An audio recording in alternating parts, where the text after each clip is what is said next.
lot of publishing work, so mostly children's books, young adult novels, everything from I do some comics to some animation, small sort of commercials and documentary films, that kind of stuff.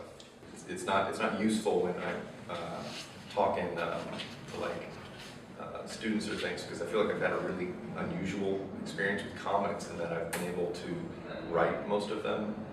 Most of the time comics is a kind of, production is sort of a bad word, but like you have someone drawing and someone, coloring and, inking and that kind of stuff. But I've just had the chance to write and fully illustrate most all the comics work that I've done. So a lot of stuff for like the Jim Henson Company, like Fraggle Rocks and Labyrinth work. Just kind of a variety of comic projects. I was the kid who always drew stuff. I was always drawing in class. Even in I remember 4th grade, my teacher met with my mom and said, I can't get him to stop. He was not paying attention. He won't stop drawing in his books. She actually, since she apologized, she came to a show that I did once and said, I guess it was fine. I got started in high school working for a small textbook publisher in my hometown. I just worked after school and in the summers, just working stuff for math books and spelling books and things like that.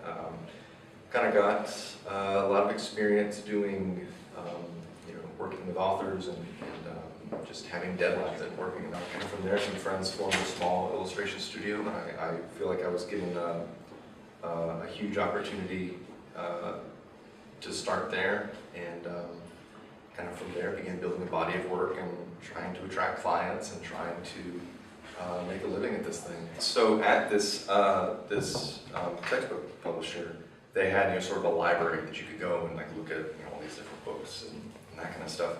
And I don't remember if they had Spectrum there, but they would have like Society of Illustrators and like other just annuals. And from there, I really hit on just a few guys working in like concept art and animation, kind of like that sort of Carter Goodrich, H.B. Lewis, those kind of guys. And from there, that sort of led me into because at the time I was especially into children's publishing. I love children's work, but I was really into Maurice Sendak and those kind of things. From there, that kind of led me more into more of the fantasy art, so kind of Brian Froud, Charles Vess, those sorts.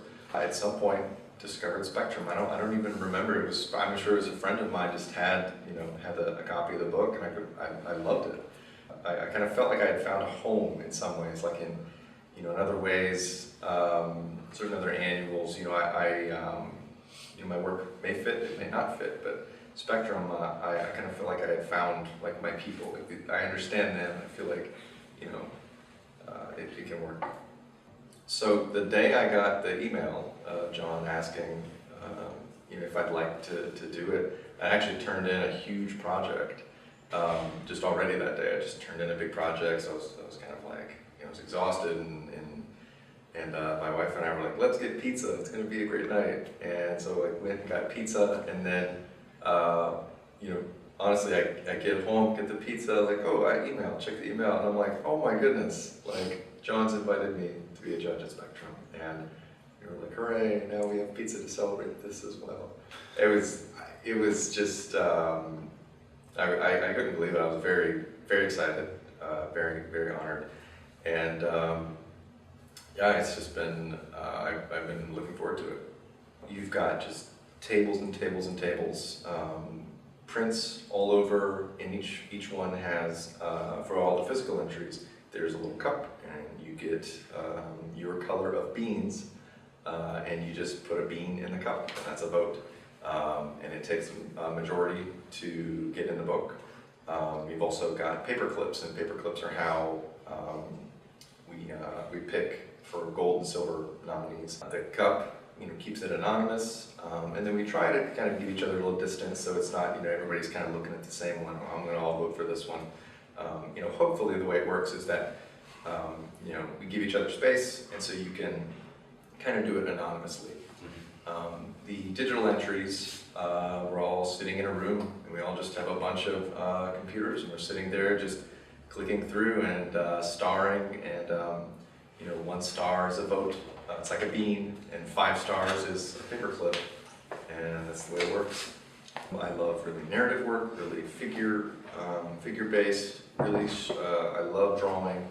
You know, I'm looking for something that's, that doesn't feel like I've seen it 100 times before, you know, or it's the same idea just over and over. I'm something that just, that makes me go, like I see it and you just feel it. It's something that, you know, you just, you know it when you see it, and if you just keep seeing the same stuff over and over, it's kind of recycled. I want to see something really new. That's what I'm looking for.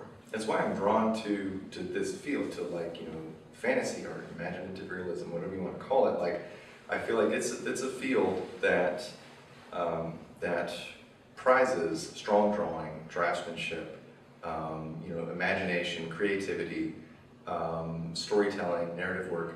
That's what I find in this field, and you know, that's just that's what I love. And so, you know, if I'm able to work any of that into my work, then I've done the best that I can.